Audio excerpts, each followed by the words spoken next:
Have you ever considered that a man walking alone might not be lost, but finally found? In a world that constantly glorifies romantic connection and treats solitude as a curse, there is a different kind of man.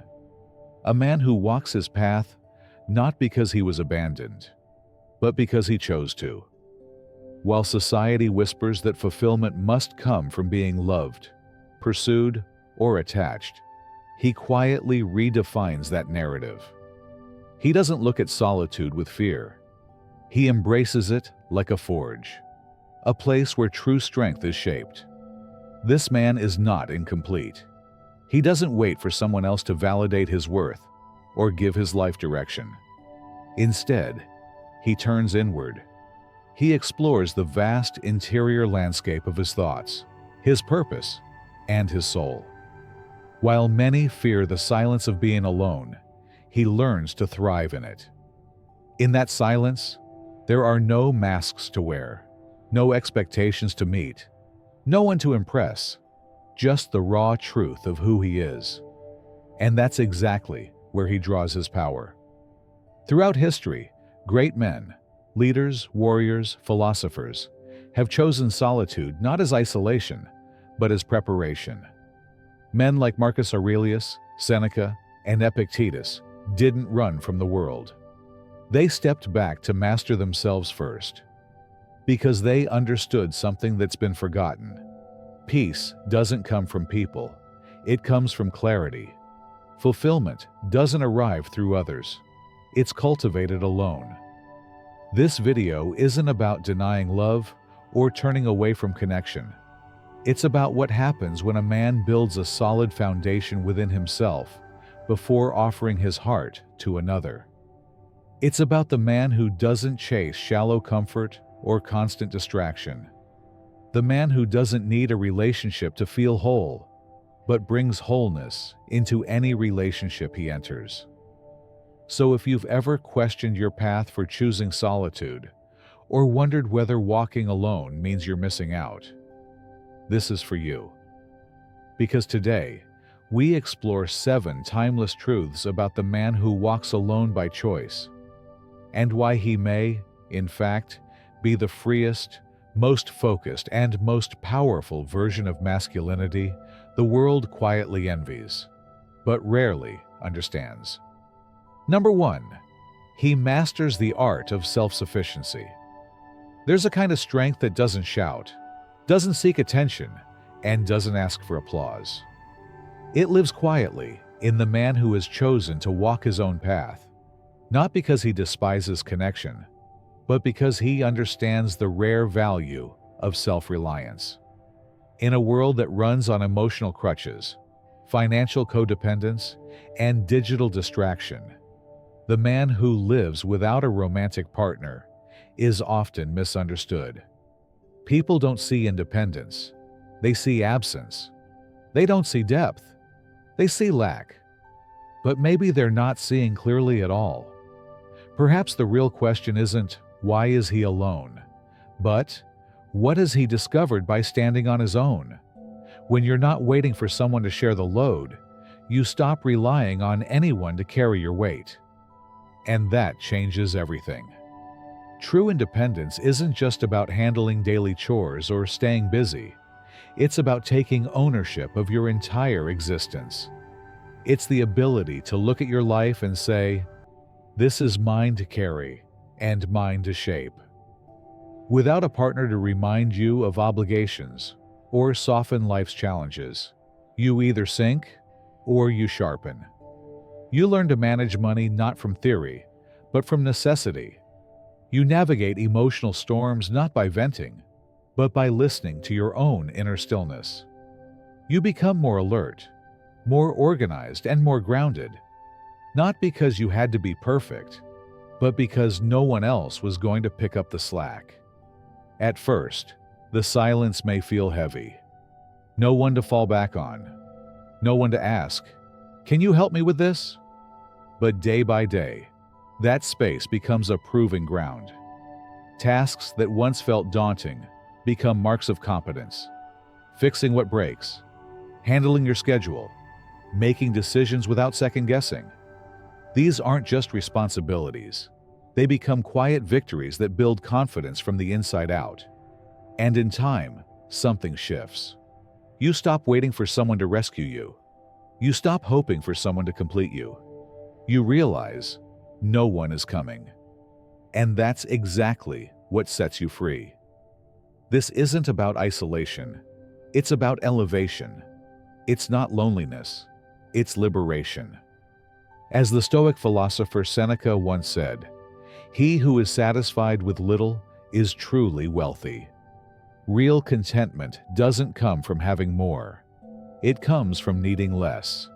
The man who has built a life on his own terms, who doesn't seek approval, who creates peace instead of consuming distraction, that man is not surviving. He's thriving, not because life is easy, but because he's met it head-on and learned to master it, one step at a time. Number 2, he experiences true freedom. In a society where freedom is a buzzword, few truly embody it.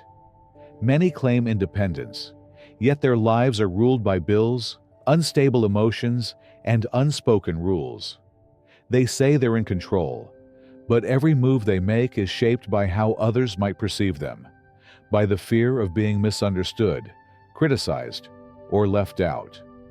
But freedom, real freedom, isn't about doing whatever feels good in the moment. It's about living without being owned. Not by your environment, not by people, not even by your own impulses. And the man who walks alone understands this better than most. When a man chooses to live without attachments, without emotional or financial dependencies, he starts to experience something rare. He doesn't owe anyone an explanation for the direction of his life. If he changes jobs, moves across the country, skips the social event, he does so not from rebellion, but from inner alignment. He doesn't buy things to impress. He doesn't adjust his purpose to meet someone else's expectations. His time, his choices, and his attention belong to him, and no one else. This is the kind of clarity ancient thinkers like Epictetus spoke of. Not wealth measured by accumulation, but by the absence of unnecessary desire. By stepping away from the societal pressure to follow a timeline, to marry, to settle, to perform happiness, he reclaims his own definition of success. A success rooted in intention, not imitation. It unsettles people, because many aren't seeking freedom. They're chasing comfort dressed up as purpose. They settle for predictability, not realizing it quietly cages them. But this man chooses a different way. He embraces the unknown path, the one where no one is coming to save him. And because of that, he becomes stronger. He doesn't seek approval. He doesn't carry the emotional weight of others who haven't healed.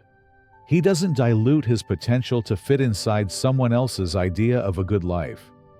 He defends his time like a sacred boundary, because he understands that what he builds in solitude, his finances, his discipline, his craft, becomes the foundation of a life he won't have to escape from. And while some may judge him as selfish, they miss the point. Real freedom isn't reckless. It's deliberate. It's not about avoiding commitment. It's about being deeply committed to what actually matters. To a life led with integrity, not appearances. To self-respect over social approval. In a world full of noise and distraction, the man who walks alone is not lost. He is focused. He is light, not because he owns nothing, but because he carries only what serves his truth. That is not isolation. That is liberation. That is the quiet, unwavering strength of a man who chooses to live free.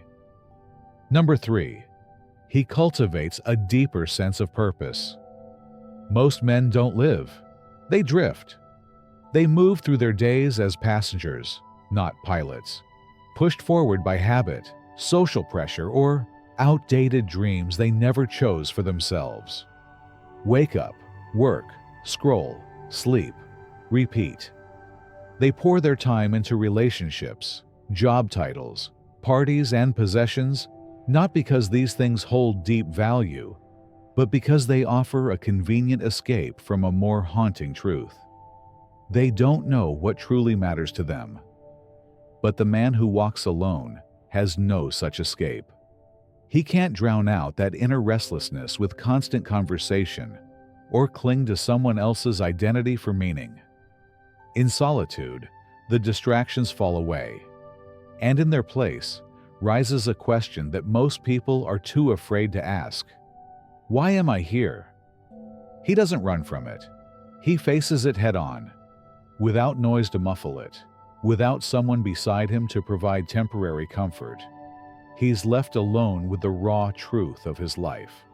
And it is within that stillness that something begins to awaken. He doesn't see the silence as a punishment, but as a portal. A mirror that shows him not only his flaws and failures, but also his untapped strength, his forgotten dreams, and the man he has the potential to become. The Stoic philosopher Epictetus once urged, "Say to yourself what you would become, and then do what must be done."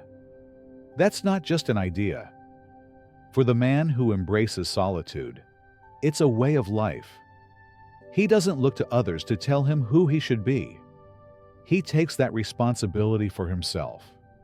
He defines what success looks like, what strength feels like, what it means to live with purpose. And then he builds himself around that vision, piece by piece. While others seek fulfillment in constant socializing or casual romance, he turns inward. He sits with discomfort. He reflects. He studies. He trains his body with discipline, not vanity. He sharpens his thoughts until they cut through doubt. He channels his energy into something meaningful, whether that's a craft, a mission, or a legacy. Not because he wants praise, but because he refuses to waste his potential. Purpose isn't something you stumble across by accident. It's something you forge, slowly, deliberately, and often painfully. And solitude is the forge. It gives you the raw materials of time, clarity, stillness, and space. It clears the noise of other people's voices so you can finally hear your own. And here's the paradox.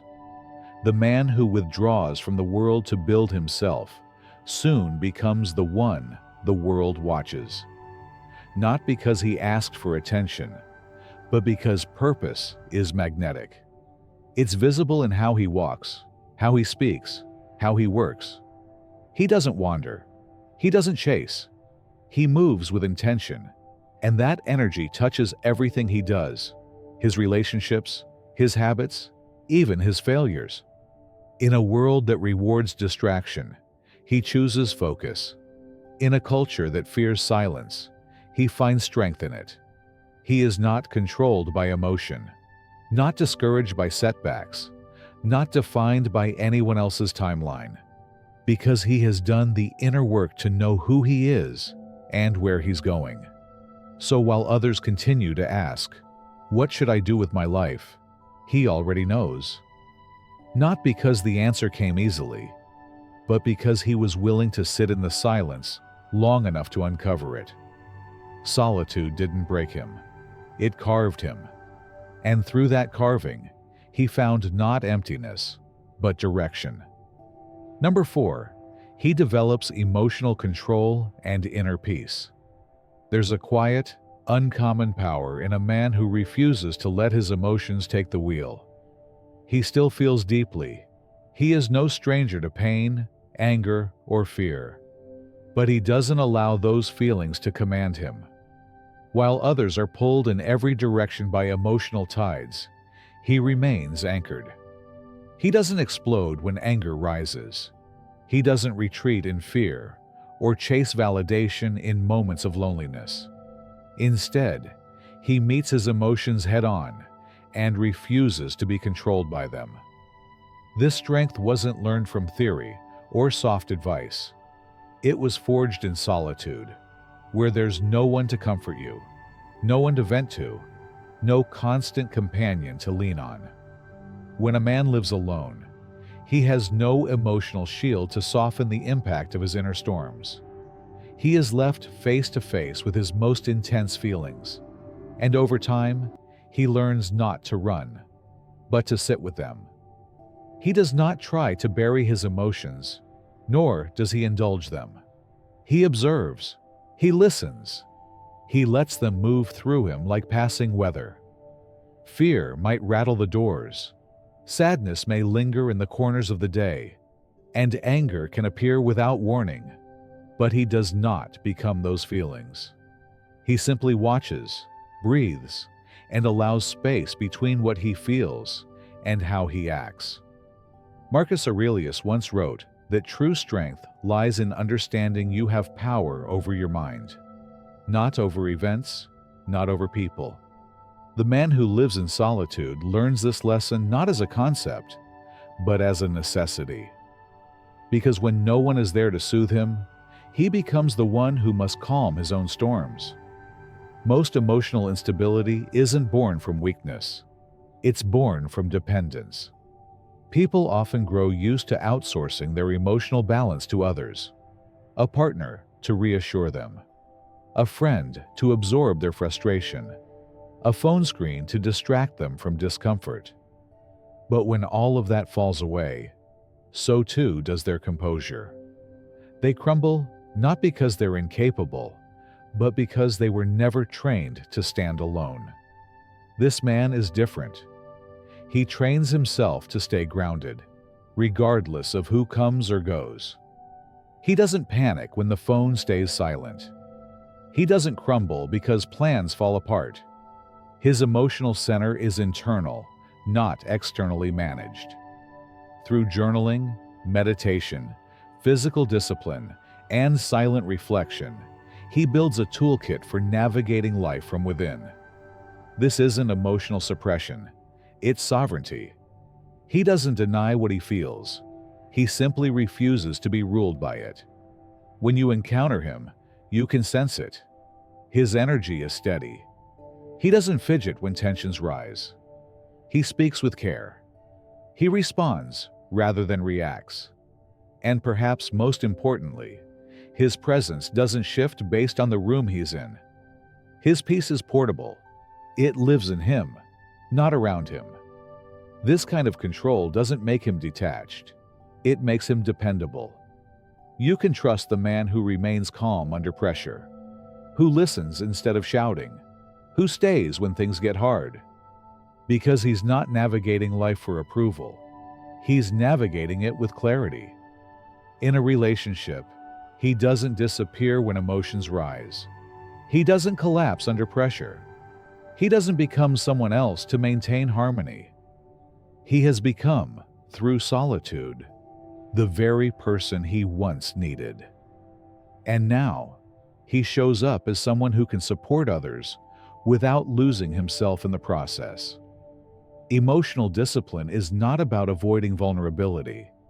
It's about choosing your response with intention. It's about understanding that your peace is your own responsibility, not a gift to be handed out by others. And once a man has made peace with himself, once he has learned to weather his inner storms, the world outside loses its ability to shake him. He becomes like still water in the midst of chaos, steady, deep, unshaken. That is not just the result of Stoic practice. It is the embodiment of it. Number 5, he becomes a true Stoic, unshaken by external circumstances. There exists a kind of man who doesn't collapse under pressure, who doesn't flinch when the world begins to unravel. He moves through uncertainty, not with arrogance, but with calm. An unwavering presence grounded not in external support, but in an inner strength few truly understand. He hasn't become this way by accident. He's been shaped by solitude, tempered in silence, and refined by the absence of distraction. This is not a man hardened by bitterness, or detached from feeling. He is still human. He still feels pain, disappointment, and loss. But he does not allow those emotions to dictate his identity. In a world obsessed with reaction, he has chosen stillness. In a society that glorifies noise and approval, he has chosen reflection over performance.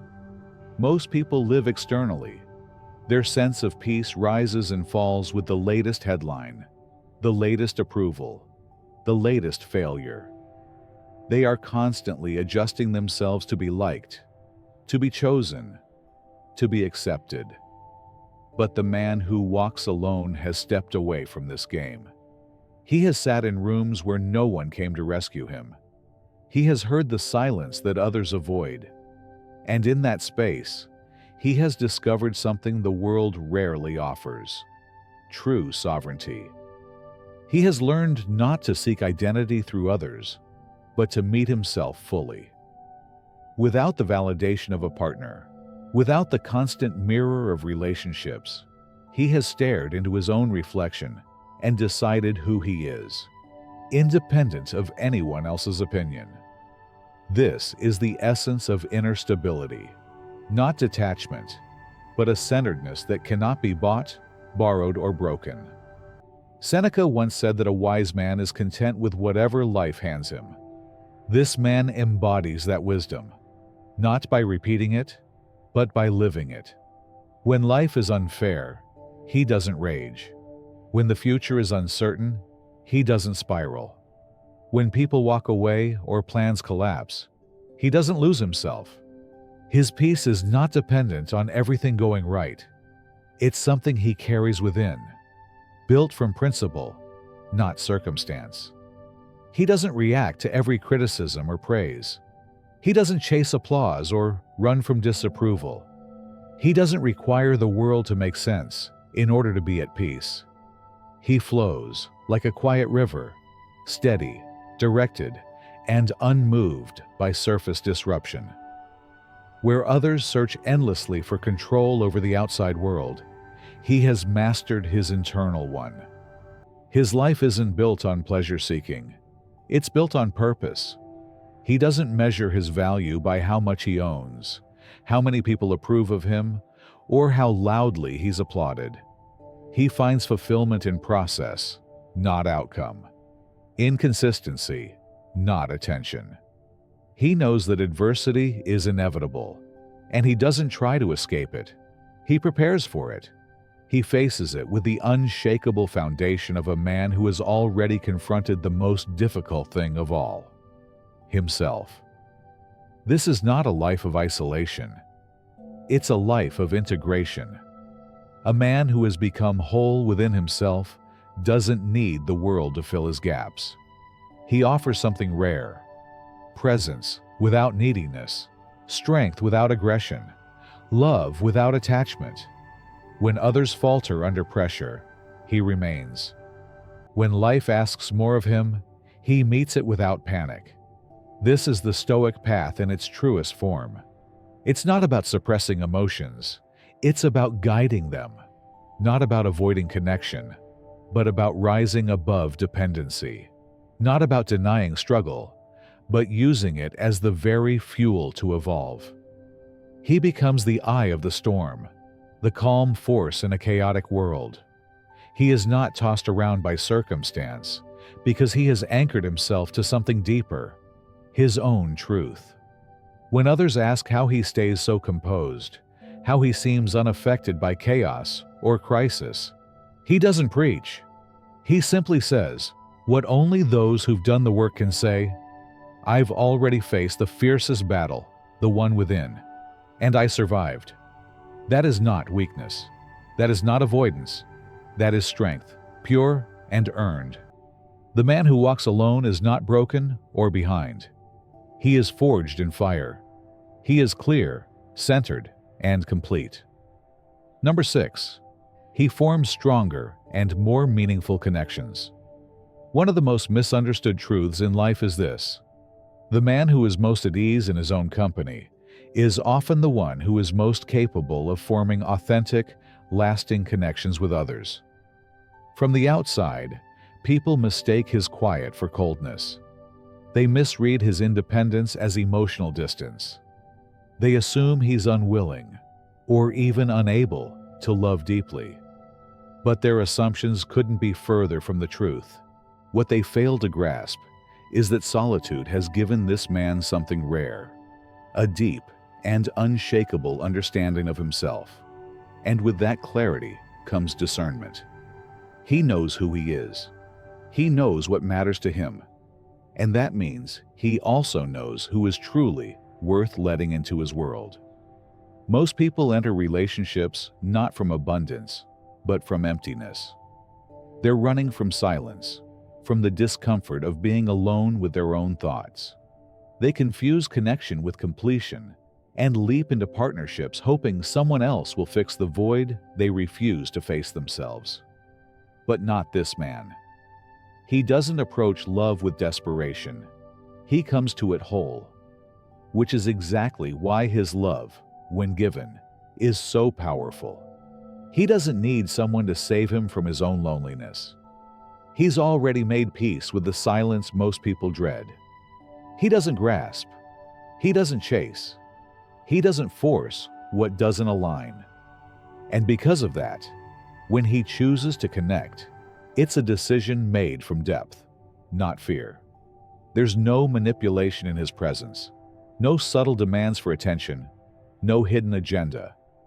His relationships are built on mutual respect, shared values, and emotional maturity. He doesn't tolerate chaos dressed up as passion.